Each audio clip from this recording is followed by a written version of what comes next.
नमस्कार। देश काल में आपका स्वागत है। मैं हूं मुकेश कुमार। दोस्तों, एक बार फिर से दिल्ली हाई कोर्ट ने उमर खालिद की जमानत याचिका को रद्द कर दिया है, खारिज कर दिया है। उमर खालिद, जैसा कि आप जानते हैं, पिछले 5 सालों से जेल में बंद हैं। अभी कुछ दिन पहले उन्होंने जेल में अपना 5वां जन्मदिन मनाया था।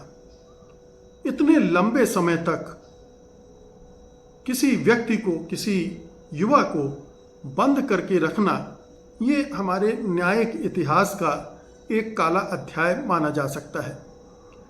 क्या वजह है कि उमर खालिद को जमानत नहीं दी जा रही है? क्या उनका अपराध इतना संगीन है या उन पर इतनी संगीन धाराएं लगा दी गई हैं कि कोर्ट उनके सामने लाचार है? क्या उनके ऊपर जो आरोप लगाए हैं उसके पुख्ता प्रमाण हैं एजेंसियों के पास, इसलिए अदालत से उन्हें जमानत नहीं मिल रही है? तो पहले तो आइए देखते हैं कि उन पर आरोप क्या है। आप सब जानते हैं कि उमर खालिद ने CAA NRC के खिलाफ आंदोलन में जमकर हिस्सा लिया था और उसके बाद जब दिल्ली दंगे हुए तो उन सभी लोगों को इसके तहत पकड़ लिया गया, गिरफ्तार किया गया जिन्होंने CAA का विरोध किया था। यानी सरकार इस बहाने से इनको फंसाकर इनकी आवाज़ बंद करना चाहती थी, उनको सबक सिखाना चाहती थी और उसने बहुत सारे लोगों को गिरफ्तार किया, जिनमें उमर खालिद भी थे और कुछ एक्टिविस्ट भी थे, हिंदू भी थे, मुस्लिम भी थे, दोनों समुदायों से थे। कुछ को जमानत भी मिल गई, लेकिन उमर खालिद और कुछ और लोग अभी तक जेल में बंद हैं। तो दिल्ली दंगों में उन्हें उलझा दिया गया, फंसा दिया गया। उन पर आरोप ये लगाया गया कि उन्होंने दिल्ली दंगों की साजिश रची थी और ये आरोप लगाते हुए उनके खिलाफ UAPA यानी गैर कानूनी गतिविधियां रोकथाम अधिनियम, जो कि आमतौर पर आतंकवादी गतिविधियों के खिलाफ लगाया जाता है, ये उनके ऊपर लगा दिया गया और जिससे उन पर आरोप मढ़ दिया गया कि वो आतंकवादी गतिविधियों या साजिश में शामिल थे। दिल्ली पुलिस ने यह भी दावा किया कि खालिद ने भड़काऊ भाषण दिए थे, व्हाट्सएप ग्रुप के जरिए दंगों की साजिश रची थी, जिसकी वजह से हिंसा भड़की। हम हिंसा का जवाब हिंसा से नहीं देंगे, हम नफरत का जवाब नफरत से नहीं देंगे। अगर वो नफरतें फैलाएंगे तो हम उसका जवाब प्यार से देंगे। अगर वो डंडा चलाएंगे तो हम तिरंगा उठाकर लहराएंगे। अगर वो गोली चलाएंगे तो हम संविधान को हर लेकर अपने हाथ को बुलंद करेंगे। अगर वो जेल में डालेंगे तो सारे जहां से अच्छा हिंदुस्तान हमारा, गाते गाते हंसते हंसते जेल चले जाएंगे, लेकिन इस देश को आपको बर्बाद करने नहीं देंगे।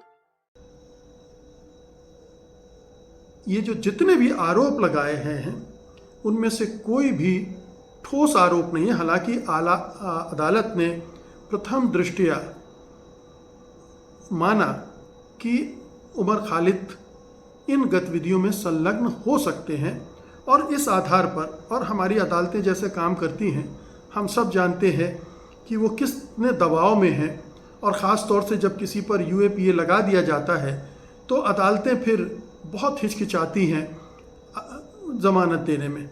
तो यही हुआ कि उमर खालिद को इस तरह के आरोप लगाकर जेल में बंद कर दिया गया।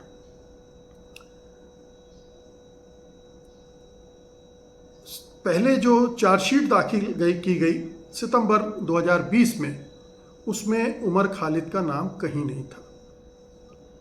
न मास्टरमाइंड था, न आरोपी थे, कहीं नहीं था।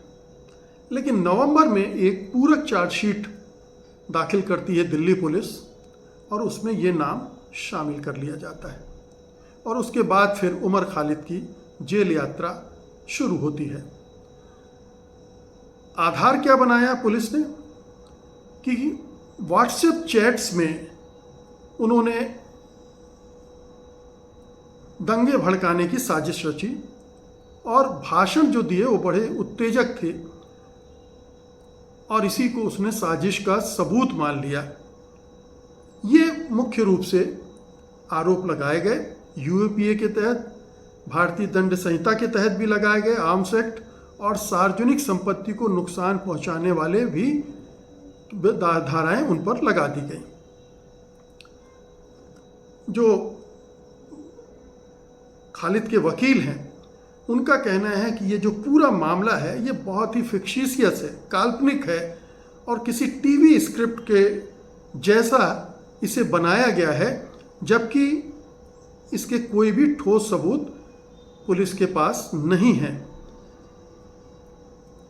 इसीलिए ये आरोप लग रहे हैं अदालत पर कि वो पक्षपात कर रही है।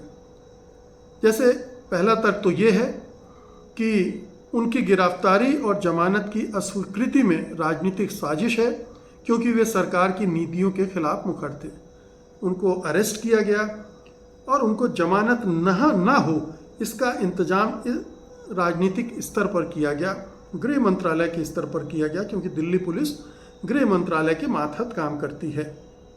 तो ये एक राजनीतिक फैसला था, ना कि कोई अपराध संबंधी कोई निर्णय पुलिस ने लिया था। फिर इसी वजह से कि फंसाना था, यूएपीए जैसे कठोर कानून लगाए गए, क्योंकि इसमें जमानत मिलना मुश्किल हो जाती है और सजाएं भी कड़ी हैं और लंबी हैं, और इसीलिए उनको जमानत भी नहीं मिल पा रही। इसी मामले में नताशा नरवाल, देवांगना कलिता और आसिफ इकबाल तन्हा को गिरफ्तार किया गया था, लेकिन उनको जमानत नहीं मिली। उनको जमानत मिल गई और खालिद को जमानत नहीं मिली। ये भी एक असंगति देखी जाती है कि खालिद के मामले में कहीं कोई पूर्वाग्रह तो नहीं है। ये भी कहना है कि जो सबूतों की कमी है और जो गढ़े हुए गवाह हैं उनकी बातों में तमाम तरह की विसंगतियां हैं और इसलिए इसे पक्षपात के रूप में देखा जा रहा है। तो ये एक बड़ा मामला है और इसीलिए कहा जा रहा है कि अदालतें जो हैं उसको, खालिद को जमानत देने से कतरा रही हैं या नहीं दे रही हैं। ये मामला जमानत का सुप्रीम कोर्ट तक गया था।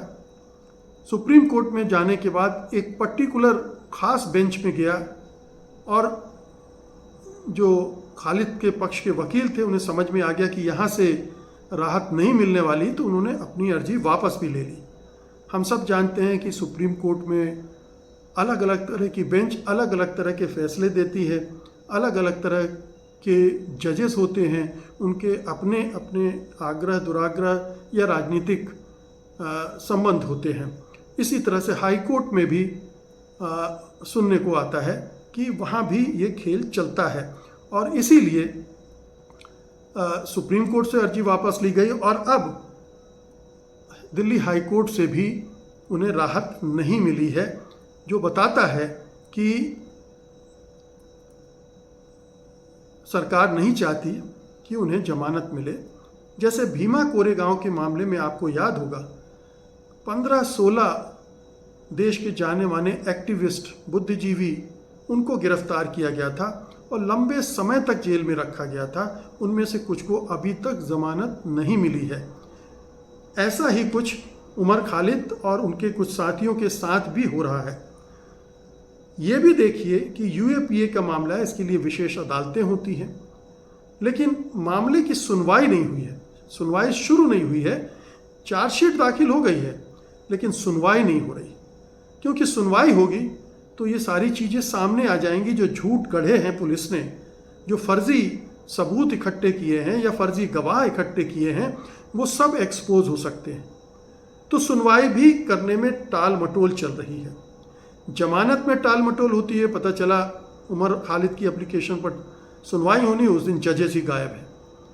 इस तरह की बहुत सारी चीज़ें हो रही हैं कि जमानत न मिले खालिद न छूट पाए और तमाम तरह की तिकड़में जो अदालतों में होती हैं वो आजमाई जा रही हैं और इसलिए खालिद को रिहाई नहीं मिल रही है, जमानत नहीं मिल रही है। और ये भारतीय न्याय व्यवस्था के लिए एक कलंक की तरह है। हम सब जानते हैं कि बड़े बड़े जजेस और वकील कहते हैं कि bail is rule and jail is exception, यानी जमानत सबको मिलनी चाहिए, जेल केवल अपवाद। इस मामले में उमर खालिद के साथ ये इसके तहत व्यवहार नहीं किया जा रहा है। बहुत दुखद है, बहुत पीड़ाजनक है। ये घटिया राजनीति का एक उदाहरण भी है और पुलिस तंत्र, जांच एजेंसियां किस तरह से सरकारी प्रभाव में, दबाव में उसके एजेंडे के तहत काम करती हैं और अदालतों को भी प्रभावित करती हैं, ये इस पूरे प्रकरण से समझ में आता है। बहुत बहुत शुक्रिया आपका, धन्यवाद, नमस्कार।